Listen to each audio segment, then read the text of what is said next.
Oke, kali ini kita akan membahas mengenai inverse fungsi dari kosinus hiperbolik. Nah, kita punya fungsi cos hiperbolik Y sama dengan cos hiperbolik X. Nah, di sini domain dari cos hiperbolik X yaitu X dari min tak hingga sampai dengan tak hingga, ya. Nah, kemudian Y-nya dari 1 sampai dengan tak hingga.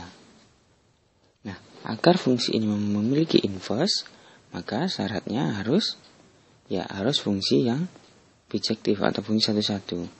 Nah, fungsi satu-satu bisa kita definisikan dengan fungsi yang monoton. Nah, agar ini fungsi kosinus memiliki inverse, kita batasi domain dari fungsi kosinus, yaitu kita batasi yaitu X dari 0 sampai dengan tak hingga. Y-nya kita batasi juga, yaitu dari 1 sampai dengan tak hingga. Nah, baru kita akan definisikan inverse dari fungsi kosinus hiperbolik X. Nah, misalkan kita punya Y sama dengan arcus cos hiperbolik X, maka Y sama dengan arcus cos hiperbolik X jika X sama dengan cos hiperbolik dari Y. Nah, kita kembalikan dari definisi Y kosinus hiperbolik X dengan domain yang kita batasi. Nah, dari sini kita bisa artikan bahwa batas dari domain X sama dengan cos hiperbolik X agar memiliki inverse-nya, yaitu kita batasi Y, yaitu elemen dari 0 sampai dengan tak hingga 0, ya. Sedangkan X-nya yaitu dari 1 sampai dengan tak hingga. Nah, ingat bahwa definisi dari cos kemarin, cos hiperbolik yaitu berarti di sini kita punya X sama dengan cos hiperbolik Y, berarti kita punya E pangkat Y plus E pangkat min Y per 2, ya. Nah, kita ingin mencari bentuk Y sama dengan, sekarang kita balikan, kita punya 2X sama dengan E pangkat Y plus 1 per E pangkat Y. Maka di sini kita memiliki E pangkat Y 2X E pangkat Y sama dengan E pangkat 2Y plus 1. Atau kalau kita buat ke dalam bentuk persamaan kuadrat, misal E pangkat Y ini sama dengan Z. Maka di sini kita punya Z kuadrat min 2XZ plus 1 sama dengan 0. Nah, kita mencari akar-akar atau solusi dari persamaan kuadrat tersebut. Kita gunakan rumus ABC seperti biasa. Maka kita punya Z 1,2 sama dengan min B, berarti di sini kita punya 2X plus minus akar B kuadrat min 4AC. B kuadrat berarti kita punya di sini 4X kuadrat min 4 per 2 kali 1, 2. Oke, kita sederhanakan di sini. Maka di sini kita punya Z1 di mana Z1 sama dengan, kita coret 2-nya di sini, kita punya 2X plus minus, kita punya plus, ya, 2X karena Z1 sudah, plus 2 saya keluarkan, kalikan dengan akar X kuadrat min 1 per 2. Dengan kata lain, kita coret di sini, kita coret-coret, kita punya X plus akar X kuadrat min 1.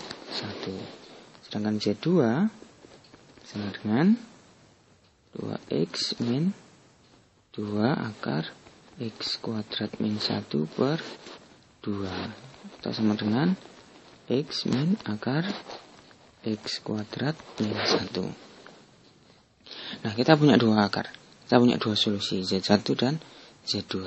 Nah, sekarang kita lihat manakah yang akan memenuhi. Di sini kita punya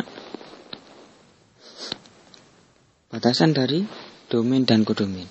Ingat bahwa Y sama dengan elemen dari 0 sampai dengan tak hingga. Ya, kita punya ini. Y sama dengan atau Y elemen dari 0 sampai dengan tak hingga. Sedangkan E pangkat Y sama dengan Z. Maka jelas bahwa karena Y lebih dari sama dengan 0, maka E dengan bilangan natural, yaitu natural number, maka E pangkat Y ini jelas harus lebih dari sama dengan 1. Ya. Jelas berapapun nilai Y-nya E pangkat Y sama dengan lebih dari sama dengan 1. Nah, kita lihat manakah yang memenuhi di sini. Z sama dengan E pangkat Y harus lebih dari sama dengan 1. Untuk setiap X di sini, X lebih dari sama dengan 1. Nah, kita lihat. Pada saat X, kita lihat Z1 dulu. Kita lihat Z1. Jelas bahwa pada saat X lebih dari sama dengan 1, nilai Z1 selalu lebih besar sama dengan 1. Ini jelas. Karena di sini penjumlahan. Ini di dalam akar pasti positif di sini. Pasti lebih dari sama dengan 0. Nah, X lebih dari sama dengan 1, maka jelas Z1 lebih dari sama dengan 1. Nah, untuk yang Z2 kita lihat. Ini pengurangan. X dikurangi dengan akar X kuadrat min 1. Akar X kuadrat min 1 lebih dari sama dengan 0 jelas. Tetapi nilai X dengan nilai akar X kuadrat min 1 ini berbeda tipis.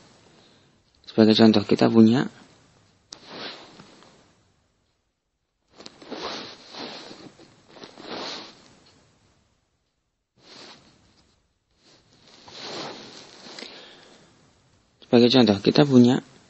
X2. Maka di sini misalkan ya, saya misalkan X sama dengan 2. X sama dengan 2. Maka di sini kita punya Z2 sama dengan 2 min akar 3. Nah, akar 3 berapa? Akar 3 sekitar 1, sekian. Maka di sini 2 dikurangi dengan 1, sekian. Maka jelas bahwa Z2 ini kurang dari sama dengan 1. Karena akar dari 3 sama dengan 1, sekian. Maka jarak selisih antara 2 dengan 1, sekian yaitu kurang dari 1. Maka jelas di sini akan fail atau akan gagal. Nah, sehingga yang memenuhi yaitu Z1 sama dengan X plus akar X kuadrat min 1. Ingat bahwa Z1 sama dengan E pangkat Y sama dengan X plus akar X kuadrat min 1. Maka di sini bisa kita tulis bahwa Y sama dengan, kita gunakan logaritma, sama dengan ln dari X plus akar X kuadrat min 1. Oke, kita punya Y sama dengan itu. Nah, kita lihat tadi. Y sama dengan arcos dari cos X. Nah, ini kita punya Y sama dengan arcos cos hiperbolik X. Di bawah kita simpulkan bahwa Y sama dengan ln X plus akar X kuadrat plus 1. Dengan kata lain bahwa Y sama dengan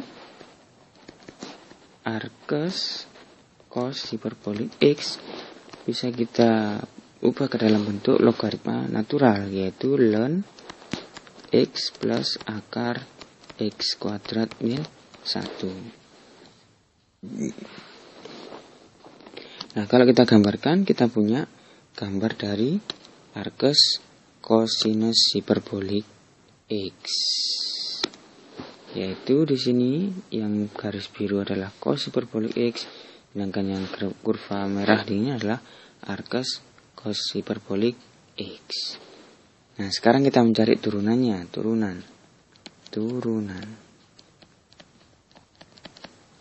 Nah, kita bisa mudah mencari turunan dari arcus hiperbolik X karena kita sudah mengetahui bentuk lain dari arcus cos hiperbolik X, yaitu ln. Maka Y aksen sama dengan, ingat kalau kita masukkan di sini adalah U, yaitu U aksen per turunan dari logaritma, ya, yaitu sama dengan U. Y aksen sama dengan U aksen per U. Sehingga di sini saya punya turunan dari U aksen, yaitu 1 plus, kita punya turunan dari akar X kuadrat min 1 sama dengan 2X per akar 2X kuadrat min 1, ya, per X plus akar X kuadrat min 1. Nah, ini bisa kita coret. Kita coret di sini duanya, maka di sini kita samakan penyebutnya, maka di sini kita punya X akar X kuadrat min 1 plus X per akar X kuadrat min 1 per X plus akar X kuadrat min 1. Kita bisa coret di sini. Kita coret, maka tinggal sisanya yaitu 1 per akar X kuadrat min 1. Akar X kuadrat min 1. Nah, jadi turunan dari arcus hiperbolik X yaitu 1 per akar X kuadrat min 1. Nah, inilah turunan dari arcus hiperbolik X.